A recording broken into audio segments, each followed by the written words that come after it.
Bienvenue dans cet exercice qui est intitulé tige filetée. Dans cet exercice, nous allons illustrer à l'ère du logiciel AutoCAD comment dessiner une tige filetée. Nous allons commencer un nouveau projet. Nous allons commencer par dessiner notre cylindre. Pour dessiner notre cylindre, nous commencerons par un cercle. Nous allons dessiner un cercle de rayon 0.5. Aller dans une vue isométrique pour pouvoir extruder notre cercle pour obtenir un cylindre. Nous allons donc utiliser la commande extrude, choisir l'élément à extruder et choisir la hauteur d'extrusion. Nous avons dans notre cylindre. Nous allons donc utiliser maintenant la commande ellipse, spécifier le point de base de notre ellipse, spécifier le rayon de base qui est 0.5, spécifier le rayon d'arrivée qui est 0.5 et extendre notre trajectoire ou la compresser. Nous allons donc nous arrêter là. Nous allons chercher à nous trouver sur un plan 2D qui va nous permettre de pouvoir dessiner notre creux que nous allons extruder tout au long de notre trajectoire pour pouvoir obtenir le filetage. Nous allons utiliser la commande ligne pour dessiner notre creux. Nous allons dessiner notre creux que nous voulons que notre creux ait une forme triangulaire. Activer la commande ortho.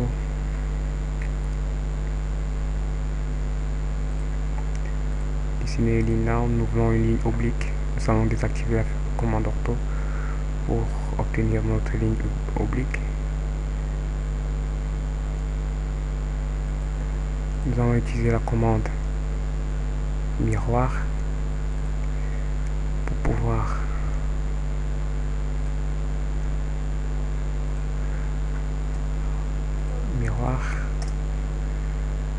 obtenir cette figure. Nous allons arrondir ce bout, utiliser la commande arrondi, R, le rayon. Nous allons utiliser un rayon de 0.02 par exemple. Nous allons voir le résultat que ça va donner. Ouais, parfait. Là, nous avons notre forme que nous allons convertir en une région. Utiliser la commande région. Sélectionner cette partie. Appuyer une fois sur la touche entrée. Nous voyons bel et bien que notre triangle est converti en région. Nous allons utiliser la commande sweep. Sélectionner cet objet. Appuyez une fois sur la touche entrée de votre clavier et sélectionnez notre trajectoire. Appuyez sur la touche entrée de votre clavier et voilà ce qu'on obtient.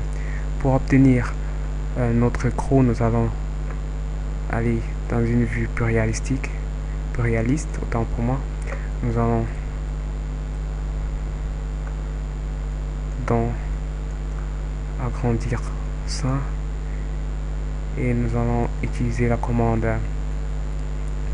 soustraire, subtract, sélectionner la tige, entrée, sélectionner le filetage, entrée. Voilà notre filetage. Nous nous retrouvons dans la deuxième partie pour dessiner la tête de notre figure. Nous allons utiliser le gestionnaire de calque, créer un nouveau calque que nous allons appeler tige filetée et créer un deuxième calque que nous allons appeler tête de tige. Entrée. Nous nous retrouvons dans la deuxième partie pour pouvoir dessiner notre tête de tige.